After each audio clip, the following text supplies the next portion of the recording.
Congress will vote today on a short-term budget extension to keep the government from shutting down tomorrow. The spending measure would keep the government running for 1 week while Congress negotiates a longer-term budget. Independent Senator Bernie Sanders of Vermont is with us from Capitol Hill ahead of that vote. Senator, good morning. Good morning, Norah. Are you confident that the U.S. Congress will avoid a government shutdown? Well, I surely hope so. It would be a disaster if the government shut down, and I hope we do our jobs and make sure it stays open. Let me ask you about this interview that President Trump has given to Reuters, in which he warned that there's a possibility of a, quote, major conflict with North Korea. What did you think of that? Well, I think the president also said that he wants to do everything that he can to avoid that conflict. When you're talking about a major conflict, what you're talking about is a nuclear war. Obviously, I think the goal now is to work as strongly as we can with China. China is, I think, receives about 80% of the exports from North Korea. They are in a position to tighten the screws on North Korea and tell them that they cannot continue their missile program or their nuclear program. But what concerns me right now, I have to tell you, sitting here in the Congress, is these incredible tax breaks that President Trump and the Republican leadership are proposing. It just seems to me that at a time of massive income and wealth inequality, the idea that we would give $353 billion in tax breaks to the top 0.2% while cutting back on education and health care and the needs of our children and seniors is, to me, totally absurd. And we've got to do everything we can to oppose that. Okay, that's exactly what I wanted to ask you. The New York Times says today Trump's plan shifts trillions to the wealthiest. It goes on to say that America's richest families and their heirs will benefit from this. Can that get through Congress? Well, look, what you have now is a Republican leadership doing the business of the Koch brothers, the second wealthiest family in America, who spend hundreds of millions of dollars a year trying to elect Republicans. I think that at a time when the top 0.1% now owns as much wealth as the bottom 90%, when so many of our people are hurting, when the middle class is shrinking, the idea that you cut programs that people desperately need to give tax breaks to the billionaire class is totally insane. Senator, you've said that before many times, even during the campaign. So what can you do about it in this Senate, in this Congress?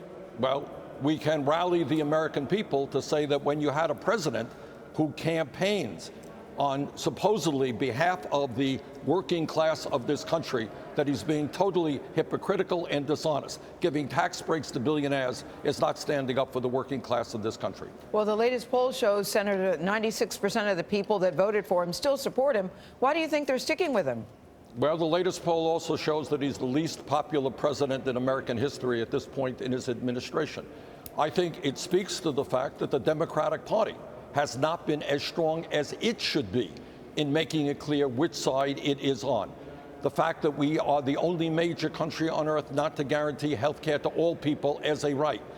The fact that the middle class today has many millions of people who are working longer hours for low wages.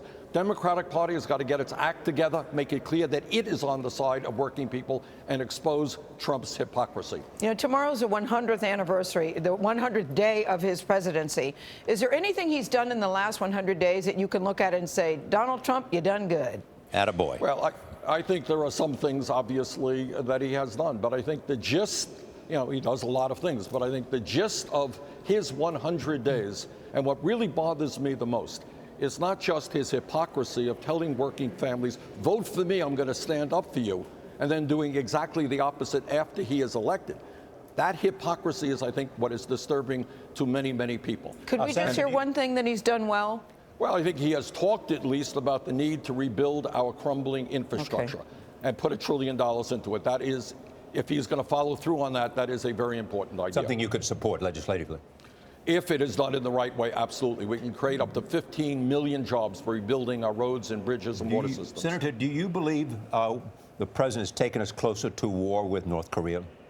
This is a very complicated and difficult issue. North Korea is an isolated, dangerous country that has nuclear weapons, working on a missile system.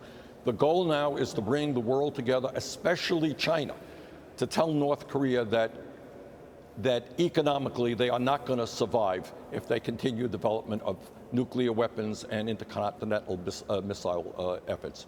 President Obama is going to speak at an event here in New York, a Wall Street investment bank, for $400,000 fee. You were critical of Hillary Clinton for taking money like that. What do you say about President Obama making an even larger fee? Look, President Obama is a friend of mine. I think he, as president, represented our country with integrity and intelligence. But I think at a time when people are so frustrated with the power of Wall Street and the big money interests, I think it is unfortunate that President Obama is doing this. You know, right now you have President Trump's key economic advisor, as you know, is Gary Cohn, former president of Goldman Sachs, a firm that paid $5 billion in federal fines because of illegal behavior. Wall Street has incredible power, and I would have hoped that the president would not have given a speech like this. Are you saying if you were offered $400,000 to give a speech, you would turn it down? If Wall Street offered me that, yeah, I don't want Wall Street's money. No. Even though it's No, transparent. but I must tell you, I really don't have to worry about that too much. I haven't gotten too many invitations from Wall Street. I bet there's some people out there who would be really Never interested say in never, hearing from you. Senator. Yes. All right. Let us know if the phone rings today. I will, all right. All right. Senator Sanders, thank you so much for joining us.